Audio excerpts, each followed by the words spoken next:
सटाणा शहरातील नगरपालिका हद्दीतील वाहतुकीला अडथळा ठरणारे अतिक्रमण हटवण्याच्या मोहिमेला नगर परिषद प्रशासनाने प्रारंभ केला असून शहरातून जाणाऱ्या साक्री शिर्डी महामार्गावरील गटारींपर्यंत झालेले पक्के व तात्पुरते अतिक्रमण हटवून रस्ता वाहतुकीसाठी मोकळा करण्यात आला आहे। मात्र या कारवाईमुळे खोळंबलेले महामार्गाचे काम पूर्ण होणार का असा सवाल नागरिकांकडून उपस्थित केला जात आहे। शहरातून जाणारा साक्री शिर्डी महामार्ग अतिक्रमणाच्या कारणास्तव रखडल्याचे सांगितले जात असले तरी प्रत्यक्षात ठेकेदाराने काम अर्धवट सोडल्याने रस्त्याची दयनीय अवस्था झाली आहे।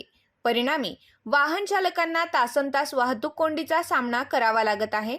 वारंवार आंदोलने, बैठका आणि आश्वासनांची मालिका सुरू असतानाही महामार्ग प्रशासनाकडून ठोस कार्यवाही झालेली नाही।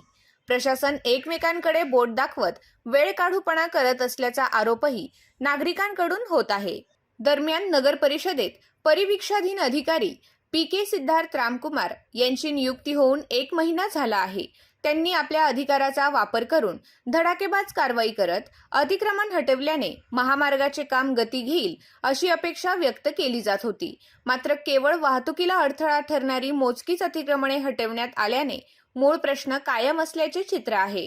शनिवार 21 रोजी परिवीक्षाधीन अधिकाऱ्यांचा कार्यकाळ संपत असल्याने आपल्या कार्यकाळात मोठी कारवाई केल्याचे दाखवण्याचा हा प्रयत्न तर नाही ना, असा कडवट सवाल शालेय विद्यार्थ्यांपासून ज्येष्ठ नागरिकांपर्यंत सर्वसामान्यांकडून उपस्थित केला जात आहे।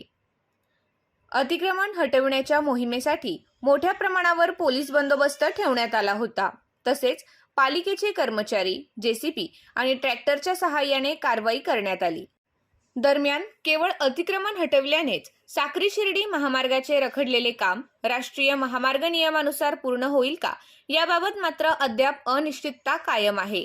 नागरिकांचे लक्ष आता प्रशासनाच्या पुढील भूमिकेकडे लागले आहे।